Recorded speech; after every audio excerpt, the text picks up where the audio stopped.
being good at your job does not make you a thought leader. And I see this a lot, especially at larger companies where somebody is making a really big impact on their projects or on their team, but they're not codifying that in a way that someone else could actually implement it. And so if you look at just the basic definition of thought and leadership, you have to have thoughts and you have to be a leader. And if you have no followers, then you are not leading anyone. And so I see this a lot where people may have very smart ideas and they may be very good at their job, but if they're not codifying it and sharing it so that other people can learn, they're not being leaders. And so that, I think, insight is one of the big ones for very smart people who want to do this. They're like, well, I'm smart. My team is doing really well. Okay, but who outside of your team is able to repeat your results or take your processes and scale them? How are you helping other people? And that's the light bulb of like, oh, this is why I have to write or I have to speak or I have to do a podcast.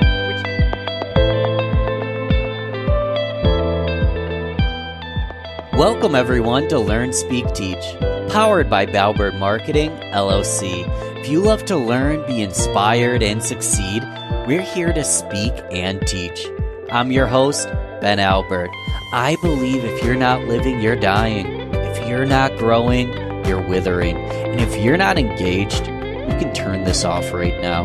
Because we here at LST are lifelong learners. And listen, I'm not your guru. I'm an ordinary guy on a journey to learn from the experts. My goal is to host each conversation with a beginner's mindset. Learn and let the experts speak and teach their truths. Join us! Oh yeah, and don't forget to subscribe. This episode is brought to you completely free. Get some stake in the game here. My fee for the show only takes a few moments. If you gain value from the episode, personally share with a friend and explain your favorite part. Bonus points. Please leave us a review on Apple, Google Podcasts, or anywhere you listen to the show. All right, let's get started. Love it. Welcome everyone to Learn, Speak, Teach. I am here with Ashley Faus. Ashley, what's up? How are you today? Hey, Happy New Year. It is good to kick off the new year by having a conversation about marketing. So it's two of my favorite things, talking and geeking out. I'm so excited. And just so you know, Ashley, this won't come out for several weeks, so we don't have to talk about resolutions. Everybody's already broken their resolutions by the time this comes out. But it's a new year. It's a new chance, a new conversation. And you're a content marketing pro. I remember I first connected because you had posted something about Domino's, which not very healthy, but definitely a guilty pleasure of mine. And since then, I've been following you, your content marketing. You're basically like a thought leader on thought leadership. I don't know if that's a thing. And just basic biographical stuff, guys. So you're the owner and writer at Consciously Corporate.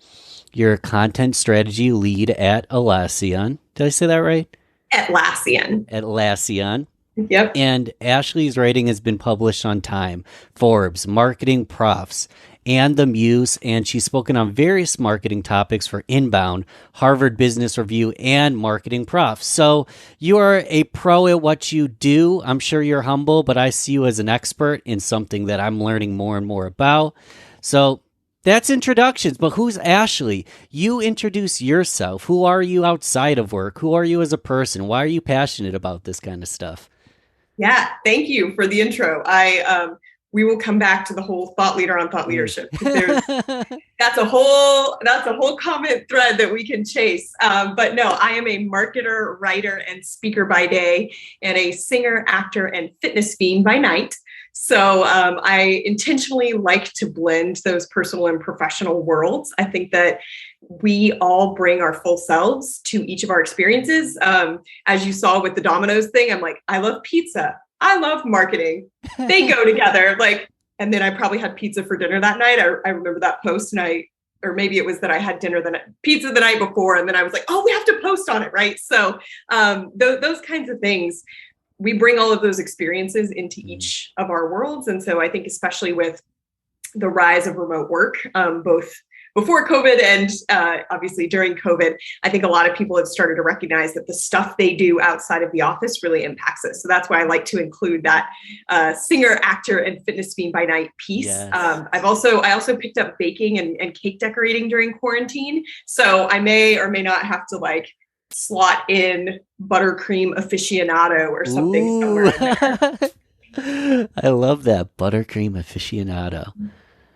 So you're full of personality and you're full of skills in the marketing field, as your resume says. So I want to get into thought leadership. I want to get into content marketing, all that stuff. But I want people, in case they're not driving or at the gym or something like that, they want to scroll through and learn more about you. Let's first introduce your personal business as a writer and a speaker. Tell us a little bit about Consciously Corporate.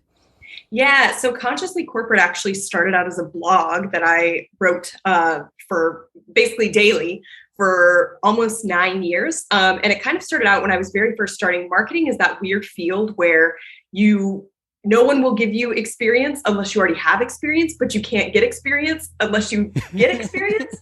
And so I kind of used it as a way to just start to build up my own skills, my own observations. And that then turned into something where now I had writing samples that I could use to show, hey, if you want me to come run your blog from a company perspective, yes, in fact, I am a good writer. And yes, in fact, I can stick to an editorial calendar. Once I started sharing content with other, places, both from a speaking perspective and a writing perspective, it became a way to have a place to house that content. I'm actually due for a refresh on that site.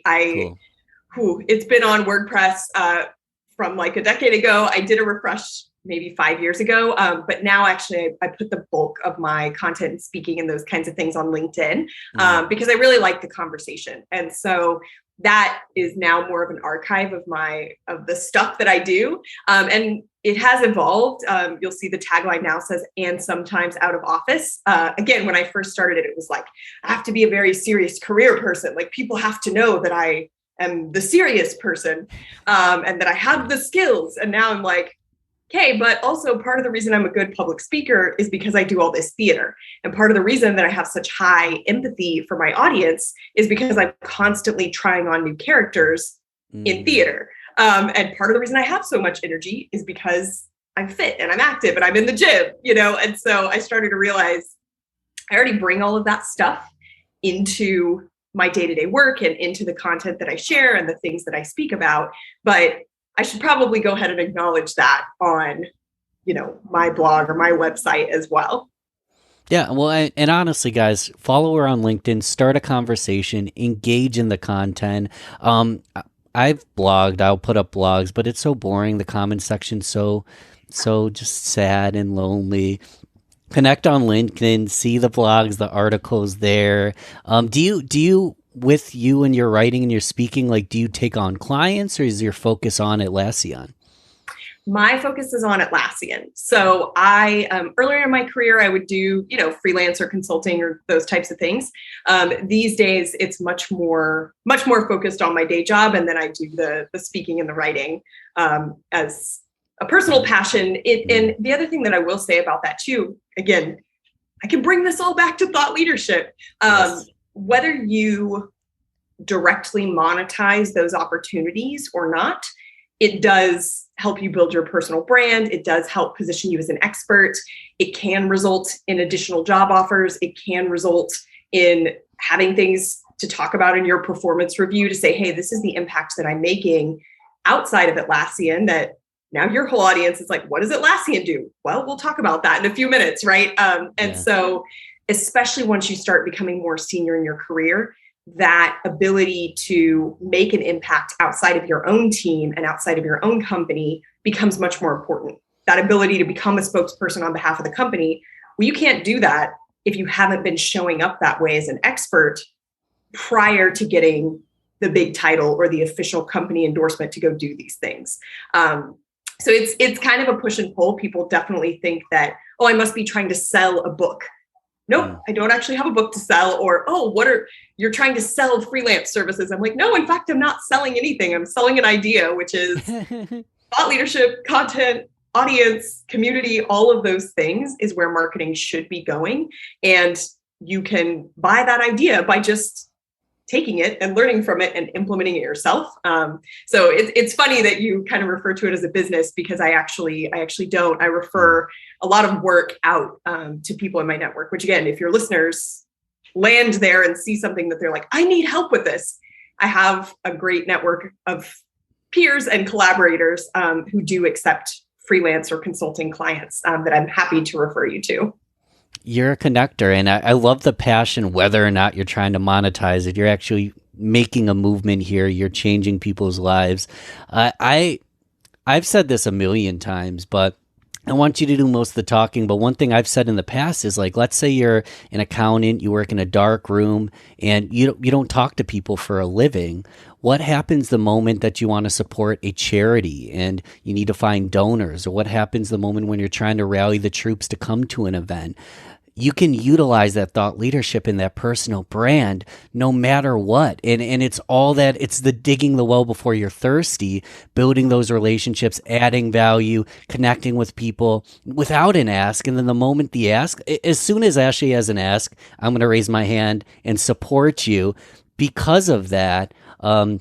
Good buddy of mine, he's been on the show, Kevin Rustici. He worked for ADP, large HR firm. And when he left corporate, he pivoted and started HR Evolution, or HR Revolution, however they say it. I'm really trying to change the game in HR and change more human-centric, more customer-centric, more employee-centric, more emotionally intelligent. But since he had been building his brand on LinkedIn for years and years, he pivoted and then had a business immediately, left corporate, started a business with that brand. So you tell me about thought leadership at a higher level, because first let's start with thought leader on thought leadership. Does that even make sense? Well, what is your reaction to that term?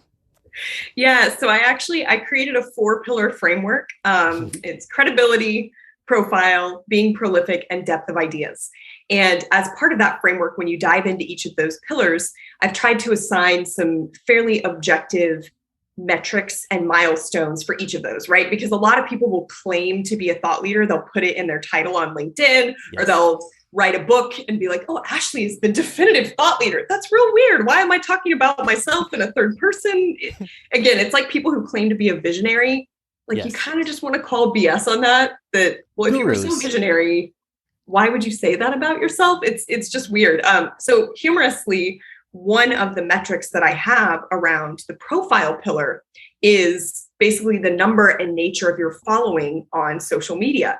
And so according to my own framework, my following is not big enough for me to be even a kind of a middle tier thought leader in that pillar. You basically, again, to give people a sense of progress and a sense of focus on where they need to build, if they're just starting out on this journey of becoming a thought leader. According to my own metrics, I'm just barely starting to even break into the middle tier on the profile piece. It's funny. Define that according to my own metrics. Yeah. Well, let's actually, I'll let you finish that thought, and then I want to get into the actual pillars and the metrics, because according to my own metrics, I'm like, I want to know more what these metrics are.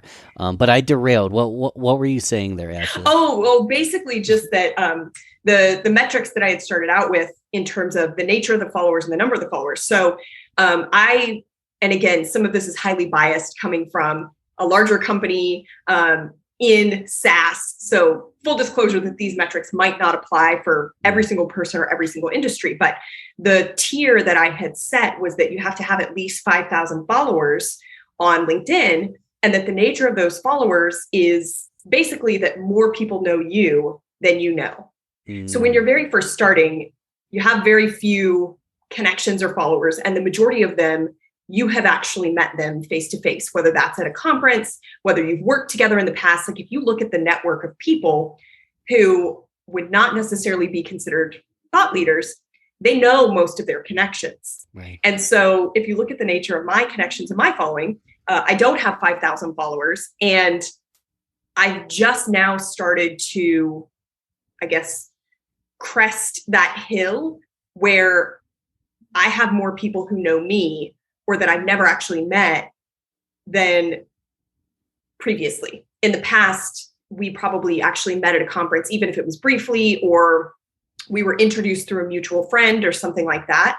I've just now started to get to the point where people I don't know follow me or say, oh, I heard your name somewhere else where I don't have that connection. So that would be, again, according to my own metrics, I don't have objectively the number of followers or the nature of followers that I would say you need to have to be a thought leader.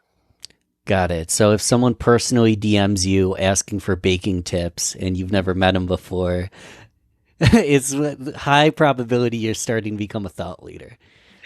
I'm going to say yes. Yes. If people reach out to you for baking tips, like that's a whole other level in that profile pillar for sure. Let's walk through the 4 pillars because I didn't write them down because I'm being present with you. I do this when I re-listen. I take notes. If you aren't driving or at the gym or running, and if you're sitting down, take some notes here. What are the 4 pillars again? And let's just walk through each of the 4. Sure. So I'll give the overview and then we can dive in. So we've got credibility, we've got profile, we've got being prolific, and we've got depth of ideas. So I'll dive into each, but I'll kind of frame up the framework a little bit. So I have been wrestling with this problem of what is thought leadership? Who is a thought leader? How do you build a thought leader? How do you create thought leadership content? Where does it fit in the marketing mix? All of those problems, I've been wrestling with them for the better part of the last decade. So I finally came up with this 4-pillar framework. It resonates with me. The tactics that I created underneath it are things that I use in my own marketing practice at Atlassian and beyond. And so it may or may not work for every single person. There's different definitions. But it is focused on knowledge workers. So it's not about being a celebrity. It's not about just being famous. And if you look at the pillars, you'll see that being famous is often about that profile. You don't necessarily have credibility and you don't necessarily have ideas. You're just really well known. The other piece of this is that being good at your job does not make you a thought leader. And I see this a lot, especially at larger companies where somebody is making a really big impact on their projects or on their team, but they're not codifying that in a way that someone else could actually implement it. And so if you look at just the basic definition of thought and leadership, you have to have thoughts and you have to be a leader. And if you have no followers, then you are not leading anyone. And so I see this a lot where people may have very smart ideas and they may be very good at their job, but if they're not codifying it and sharing it so that other people can learn, they're not being leaders. And so that, I think, insight is one of the big ones for very smart people who want to do this. They're like, well, I'm smart. My team is doing really well. Okay, but who outside of your team is able to repeat your results or take your processes and scale them? How are you helping other people? And that's the light bulb of like, oh, this is why I have to write or I have to speak or I have to do a podcast, which gets at the other pillar, which is being prolific. So again, you're not going to build any followers if you don't share things, and you're not going to build on those thoughts if you don't share them. And so all of the pillars work in tandem. I often see people think that this is a linear process. Oh, first I build credibility, then I have to write all the things. And I'm like, they all go together, right? Building that depth of ideas and codifying them, that tends to build your credibility. But also, if you're a practitioner with a lot of experience, you probably already have that credibility. But if you're not sharing it, it's going to be really hard for you to build a profile. If you don't have good depth of ideas, if you're just spouting off controversial nonsense, you may gain a lot of followers, but you're not saying anything smart. You're just, yelling really loud. And so they have to go together. And so each pillar, what I like to do with people, if I'm working with them, and I've done this for a few folks at Atlassian, you basically go through and kind of score yourself according to each of the tactics. So for example, being prolific, I've set metrics to say, how many channels are you sharing on? How many different types of assets are you creating? And how often are you creating or sharing those assets? Are you going on podcasts? Are you creating bylines? Are you sharing regularly on at least one social media channel? What I find is that a lot of founders and C-suite executives have a very, very high credibility. They're very smart people. They may even have a decent profile because they've been in the industry for a very long time. So they know a lot of people, but they're not prolific and their depth of ideas is very low. Again, not that they're not smart. They just haven't taken the time to crystallize those and codify them and share them. So when we score them, we see, okay, we have to put in place the support to help you create content. On the flip side of that, what I see from a lot of practitioners is that they may actually be sharing a lot, but nobody's really listening. And so in that case, okay, if we want to boost them, we need to put kind of the muscle and the brand name behind them so that we can build their profile. So that's kind of the two spectrums that I see in terms of, C-suite or exec or founder compared to practitioners. So I'll stop there. That's a lot, but I'll let you dig in. Yeah, well, in a moment, I want to dig in and maybe just do a hypothetical example. Because my question, the lingering question is, oh my God, this is so much information. Where do I start? How do I assess myself, figure out where I stand? How do I rate myself? How do I determine if I'm on the right track, wrong track, any of that kind of stuff? Yeah. So there's a couple things. I have shared the framework, including the tactics with the metrics of you need to share this many types of content in this many different places, this many times per month. You need to have this many followers. The other thing that I talk about is also kind of the nature of the places where you're speaking or sharing. So, I present at my team meeting every week. That's very good practice for you, but your team is only however many people. And again, it's internal, right? So when do you start taking that external? So I have shared that on LinkedIn. I'll send you a link if you want to include it, or it's in my featured section on LinkedIn. I literally just hired someone to help with show notes. So the show notes are going to be time-stamped, beautiful. Oh, perfect. Please send me all the links. They'll be in there. My show notes are okay, but we're moving to the next step. So send me everything, Ashely. Okay. Go Perfect. on. Perfect. Yeah. So I'll send you a link. So I have shared this on LinkedIn and it does include the tactics. So what I recommend for anyone first, take a look through those and be honest with yourself about where you fall. I recommend people rate themselves red, yellow, or green. So if you're red, that means it's not going too well. You got a lot of work to do there. If you're yellow, that means you're starting to make progress.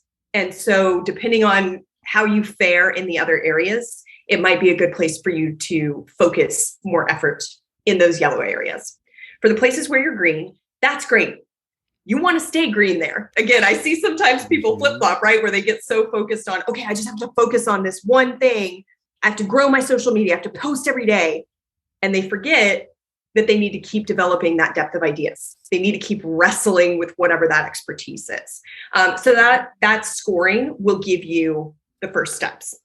Now, in some cases, people are red on everything.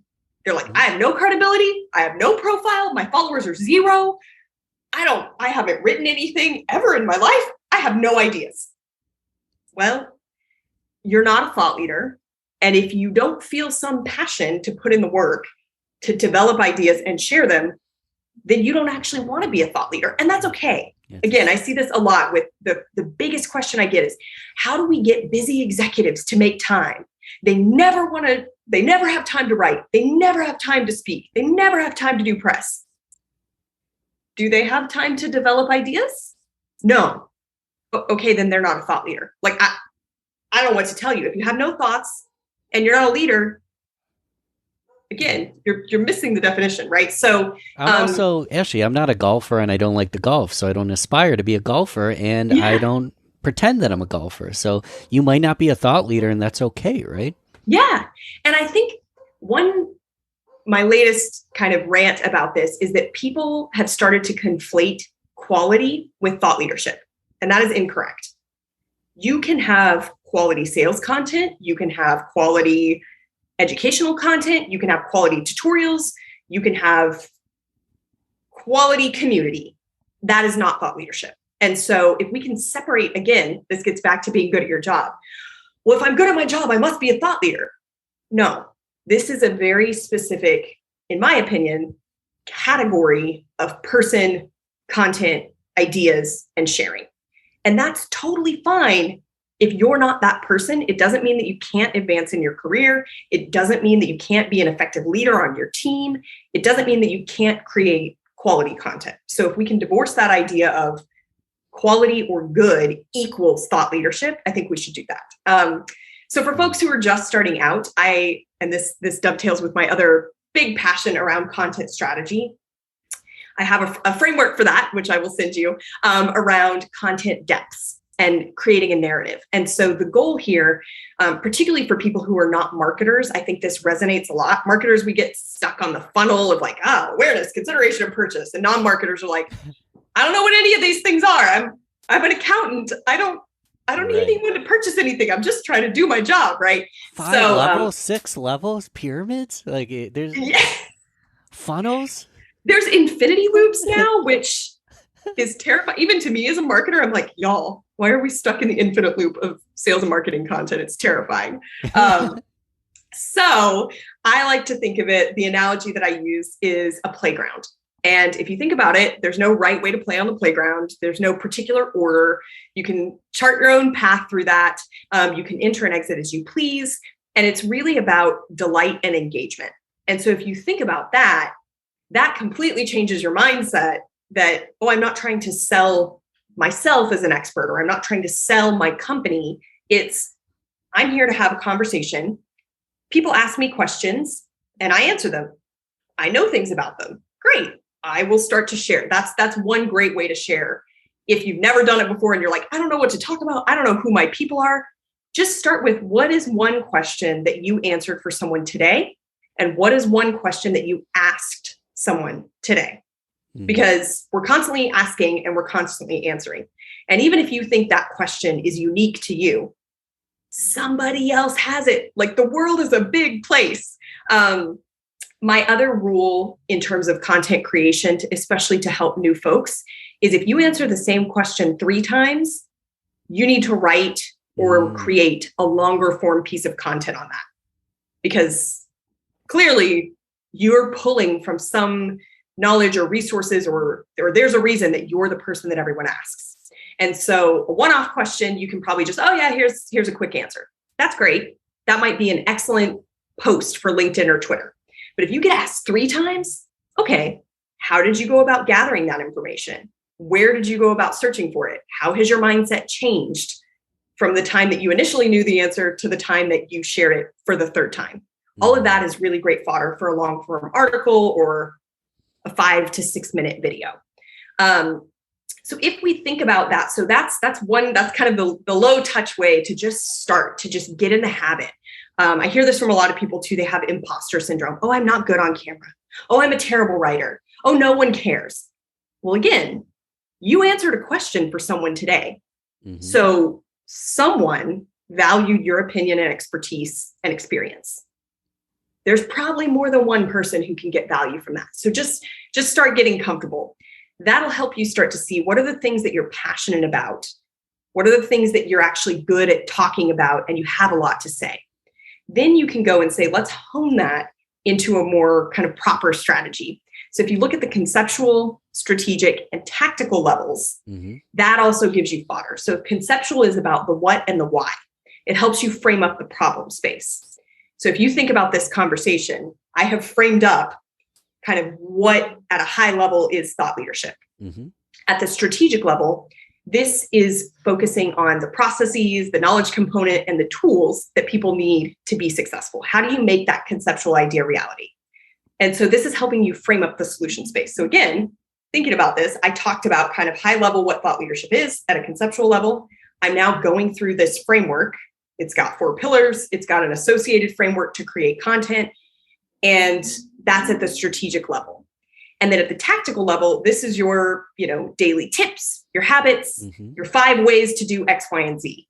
And so, for example, the questions that I just shared as prompts, those would fall into that tactical level. So if we think about even this conversation, it maps back into the conceptual, strategic, and tactical. And I can dive into each of these things. And you see, I've connected it now to content strategy. And so that's where I found that intersection between thought leadership and content strategy. And I've got conceptual, strategic, and tactical things that are associated with both of those, and I can make connections. And so that's how you start to build out, how on earth am I going to come up with content 4 times a week? Well, I'm very passionate about this topic. I've got multiple different depths and multiple different intersection points. So I can talk about this for, an hour if that's what we want to do, because I've chosen a topic that I'm passionate about, Right. have that deep expertise, and I have a bunch of personal examples that I can map to. Yeah, personal examples. You are a deep expert. You know what you're talking about. We all have imposter syndrome. In case anyone doesn't know, we all have imposter syndrome. Until you for me, I have it, and then I prove myself wrong, and then I start wondering why I have such anxiety over things that I'm actually way better at than I give myself credit for. So most listeners are definitely going to be in the yellow or the red. Or if they think they're in the green, they're a guru visionary. They might have blinders on. They're probably fooling themselves. I like the concept of being like on the high end of the yellow because I like that chip on my shoulder. I feel like if I think I'm in the green, I'll just get cocky and lazy, and I don't want that to happen. But let's just assume everyone's in the yellow or the red. Let's get tactical and go through one of two options, or you can do both if we want. Either a case study or we'll go through a hypothetical. Would you rather give a case study of a client or a thought leader that speaks to you, or would you rather walk through a hypothetical, or both? Oh man. Okay. We can go through a case study because I think there's some really nice intersections. There was an executive that I worked with at Atlassian to kind of work through this framework and help build content for him. So we can talk about kind of what we did and the impact. And I think there's some good intersections from a content strategy standpoint as well for the marketers that are listening. And then for the folks who are non-marketers, this person was actually a non-marketer. So it's a good balance. Perfect. Yeah. And most of the listeners aren't just marketers. They're business people, but they like personal development. They like self-development. They like learning. So everyone's on board. So put on that marketing lens no matter what you do for a career. And let's dive into this example. So you said he was like a C-suite? Yeah. So he's, I'd say more like SVP, like senior vice president level in our engineering organization. And so first of all, if we back way up and talk about how thought leadership fits in at the organizational level, it's not just about selling products. It's about attracting talent. It's about building trust with your existing customers. It's about educating them and helping them improve for the future. And then, yes, there is definitely a piece of it that helps sell products. But when you start talking about thought leadership, we don't need to go specifically into, Jira has this one feature, Trello has this feature, Confluence has this feature. That's not thought leadership. That's sales content. And it can be great. I think we have really great sales content. We explain to you what we do. That's not what this is about. So in this case, we, like many tech companies, want to hire more talent. And that gets more difficult as the world grows and as people have the ability to work remotely and change jobs. And so hiring is a huge goal for us. And so when we talk about thought leadership, we want to be seen as creative problem solvers. We want to be seen doing interesting work, tackling hard and interesting engineering problems. So it's not just about, do I want to work on this product? It's, do I think that I can grow my engineering skills effectively at this company if they hire me? As a customer, do I think that this company can scale with me? Because here's the problems that I'm trying to solve. Are they trying to help me solve those same problems? So that was the focus that we went into this conversation with him. He's very skilled from an engineering perspective. He can talk about languages and architectures and systems. But what we realized is that we wanted him to talk about scaling organizations, both from an engineering standpoint in terms of talent and from a systems standpoint. And so what we did is we worked through the conceptual, strategic, and tactical levels and basically landed on these research kind of first principles that he uses. So there's a concept called Conway's Law. There's a concept called Dunbar's number. There's a variety of different concepts that are seminal works, both from an engineering perspective and a kind of social sciences perspective, that inform how he builds and runs his teams, both from a people management standpoint and from kind of a systems and architectural standpoint. So we used that as the foundation of his content. And so we went through and we said, how would we do this? Okay, conceptually, we're going to talk about how to effectively scale your engineering organization. And that includes your tools, your people, your processes. At the strategic level, we're going to talk about these research-backed principles. And then we're going to pair those with stories of, throughout his career, both prior to Atlassian and at Atlassian, about how those principles played out. And then at the tactical level, that's where you start to give the very specific advice. Again, whether that's a personal story, whether that's diagrams of literal system architecture, and the differences between choosing one type or another. So first we created an article about that so that we could really flesh out the idea and we could set it up at the different depths. We then turned that into an abstract for several different keynotes to a variety of different developer audiences. So that could be other CTOs, it could even be team leads, senior level architects, individual contributors, et cetera. They're having to think across these systems of people and tools. Then we turned each of those into posts on LinkedIn so that he could share, hey, here's what Dunbar's number is. And it's basically that there are certain sizes of groups where things start to break.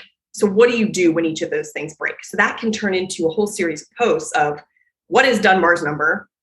At each of these points, here's the 3 things that you need to do when you're at 5, when you're at 15, when you're at 100, to make sure that you're not breaking once you hit these specific numbers according to Dunbar. And you could do that with each of the research principles, which is what we did. So we summarized the principle, and then depending on where an organization is in the life cycle, we started to share some content around what that principle helps you see. So that could be warning signs that, hey, you're going off the rails. It could be solutions of how to get back to the right equilibrium.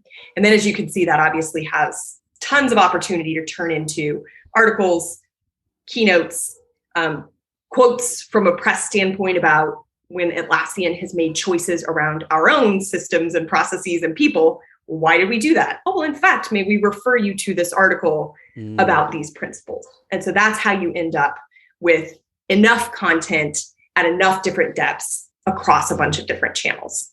Enough content, endless content on channels, it sounds like. Yeah. And okay, so a lot of people might feel overwhelmed. And as you know, as someone who loves fitness and health, there's mind, there's body, there's spirit, there's diet, there's upper body, lower body. How do I know that I have the right blend? How do I know that I'm being holistic? Like, is it just 25, 25, 25, 25, 33? A lot of people say 80-20, do 80% value, 20% sales. How do I know the right blend? Is it personalized to me? Or what are your thoughts on just blending this content and knowing that I'm doing the right thing? Everyone will be very surprised and annoyed to hear that, yes, in fact, it does depend. And it is unique to the person. So one pitfall that I see is a lot of people don't choose a topic area with enough depth that intersects with their passion. And so I see a lot of people thinking, okay, I have done all of these things, so therefore I have to talk about every single one of them. And so they start just like throwing out all these ideas. So what I would suggest to make sure that they get enough depth in a topic to fuel that content is, yes, do a brain dump of all the ideas and then start to make connections. Which of these things go together? Anything that's just a random one-off, set that to the side for now, because otherwise you're going to try to go chase that rabbit and you're going to get very confused.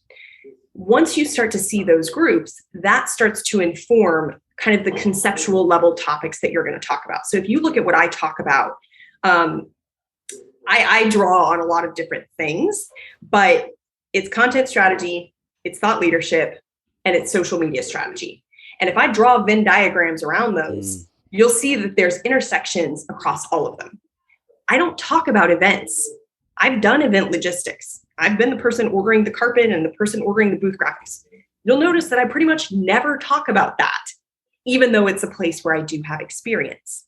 And so that's one thing that I would say is put it all out there, group it, and that way you make sure that you've got something with enough depth. I would then say, okay, you've got your kind of strategic things, your conceptual things, call it 3 to 5 total. Underneath each of those, are there at least 3 to 5 things that you could talk about with them? And then obviously from a tactics standpoint, let's say, are there 3 to 5 things? So once you build that out, you should have a pillar that's got about 15 things underneath it. Now, that is not to say that each of those has to be a full-on 5,000 word article. No, Right. That's not the point. It could be an image. It could be a model, like a Venn diagram or a spectrum. It could be a series of words and you're defining those words. There's a lot of different ways that could come to life. Again, people get stuck on, you mean I have to have 15 pieces of content? No, that's not what I said. 15 bullet points, right? And so then you start to kind of see that mix. One example that I love to give about in the fitness realm is if you say, what does it mean to be healthy and fit as a question, at a conceptual level, you're going to answer that question very differently if you're Runner's World versus Yoga Journal versus Muscle and Fitness. And so at the strategic level, again, you're going to start to see things like form, things like breathing practices, those things are going to differ. But when you get down to the tactic level, how many different exercises are there to build your biceps, like just focusing on one? So I would say most of it is probably going to be more tactics and strategic heavy, just because you're getting into the nitty gritty details. And so again, there's not like, oh, okay, cool. So 25, 50, what does that get me to? That doesn't get me to 100. But basically it's not necessarily a pyramid, and it can flex depending on the medium, depending on your mood. Sometimes people are like, oh, I want to have these really lofty ideas. Other times people are like, no, I'm on a roll. Here's a 10-tip series about this thing. So I think the goal is to have a cohesive thought that you can talk about in a variety of ways for a long period of time. So you want to be cohesive, and it's not going to just come to you. So take notes. Ultimately, anyone listening, Ashley, send over some of these templates and these exercises. We'll put them in the show notes, because I know personally it's lots of information where I'm going to want to re-listen, take my own notes, realize that I'm not going to know everything right off the bat, go through some of these exercises, some of these templates, move from the red to the yellow, maybe start working my way into the green, become a thought leader. And if you don't want to be a thought leader, you still got to learn a ton about it. And you probably know thought leaders that you can basically be on their side, because you tell me, to me, it's not all about thought leadership, but it is all about partnering on causes. So I might not be the thought leader, but my buddy might be a thought leader, and I can be by their side supporting them, allowing that cause, that thought leadership, that message to come out, right? We don't all have to be thought leaders. Am I correct? Yeah. So it's funny you bring that up. I'm actually working on a talk about, in theory, it's framed up as a social media spectrum, but it's this idea of kind of amplification versus advocacy versus being an ambassador. And so when we first start, when we come up with these things, to your point, it's like, okay, I have to be the person that gets out there and talks. And so somebody else needs to just amplify what I'm doing.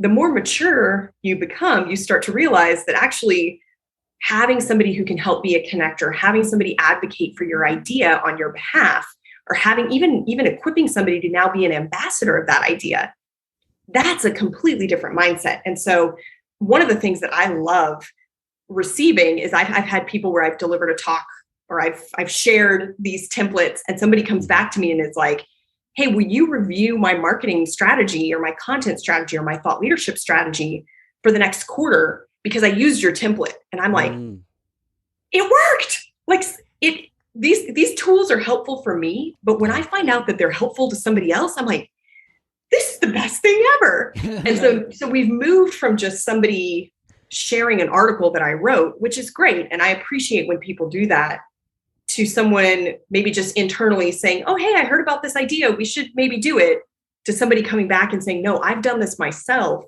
and it works, and now I'm going to tell you how you can do it too. That's the ultimate success. That's the ultimate thought leadership, is that now somebody can be an ambassador. I'm not the only person who's saying this works. Somebody else took it and made it their own and improved on it. And so I agree with you. We don't all have to be thought leaders. We can have people, and we're not always thought leaders in every journey. Like every relationship that I'm in is not, I'm the dominant person. Sometimes I'm the person who's just coming in and being the amplifier for now. It's like, oh, I heard this and I think it's smart. Someone else might want to know about this, and then eventually maybe I do become an ambassador of the idea or something like that, right? So it's also fluid between relationships and time, that if you think you always have to be the person talking, that also sets you up sometimes for not being able to listen and learn, to incorporate that into your depth of ideas. So that listening and learning from others is a key piece of it as well. I'm going to nerd out personally on listening and learning, because this is like just mind blowing for me, because I see myself as a professional amplifier. Like before this podcast, before my business, I had a music podcast. I did music promotion. I did booking for bands. I was a bad musician. And ultimately, I was an advocate. I was an amplifier. Literally, I was an amplifier for people that were amplifying music, right? Now, I like to amplify business people, thoughts. And part of me in my head is like getting all stuck. Like, am I a thought leader on amplifying other thought leaders? Like, is that even thought leadership? That's like some weird, like, micro thing, because really, I don't want to be a thought leader, but I like amplifying other thought leaders. And then people come to me and they're like, I really like the way you made me look, or I really like that you brought this person on as a guest. And I'm like, am I a thought leader for amplifying thought leaders? This is interesting, but maybe that's my niche. I don't know, Ashley. Does this make sense? Well, I think one thing that's interesting, I mean, this idea of being, I call it a nexus, and that could be a social nexus. It could be a business nexus. Like those people who just know everyone. And it's like, they always have the right recommendation for you. Like, I'm looking for help on this. You know who you should talk to. And it's 100% the right person. Right. And so I feel like maybe it's not like thought leadership on amplifying thought leaders, but maybe it's being a thought leader on being the nexus. The way I think about it too is the person at the party, like nobody wants to listen to that person just drone on about themselves. No. But you want to be the person at the party that is making those introductions to other smart people. And so when you look at even not professionally, but in social groups, the person that is the nexus always knows who the right person is, or where the coolest experience is, or who's going to throw the best party, because they're connected to everyone. And so you find that actually they're not necessarily the ones hosting the party all the time, but they always know how do you find the coolest restaurant or the coolest people, right? So maybe that's it. Maybe you're the nexus. And I think a lot of listeners are nexuses too, because maybe you don't want the limelight, but you do want to connect and you do want to build relationships and build value. So Ashley, this has been incredible. I can't let you go without the rapid fire round. This is where we just get Ashley at the core as a human, just a little bit about you. Yeah. Short answer, either or questions, fill in the blank, say pass. It's like Family Feud, that it's quick and it's, easy, short answered. It's like, whose line is it anyway, that the points don't matter. They're completely subjective, whatever the heck you want to say. So we'll start with coffee or tea? Coffee. Beer or wine? Wine. Favorite season? Oof. This one is actually hard. I think I'm going to go summer. Summer. Social media platform. Where do you hang out the most? LinkedIn. Are you a morning person? Oh, this one is complicated. I would say. What time do you wake up in the morning? Yeah, well, I think the answer is I'm a very busy and focused person. And so the way I get more hours in the day is to get up earlier, but I would not call myself a morning person. So you've got conviction and dedication that you'll wake up in the morning, even though it's not your disposition to wake up at the 5 a.m. or 4 a.m. We used to have sleeping contests when I was a kid. Pro tip to the parents, like challenge your kid to a sleeping contest on Saturday morning and you will get to sleep in. I would legit lay in my bed and I was like, I'm sleeping until noon. I'm going to beat my parents at this game. We all won. So I definitely, if I had it my way, I would sleep in a lot. But again, too much to do. Longer form answer, take as much time as you want, but where do you learn this? Learn this stuff from? Is there other thought leaders that you aspire to be like? Anyone that you follow and you're influenced by? Anyone come to mind? Yeah. So there's quite a few on LinkedIn. Shocker. I really enjoy the work that Dan Sanchez is doing. I think he's been doing a great job talking about audience growth, talking about thought leadership.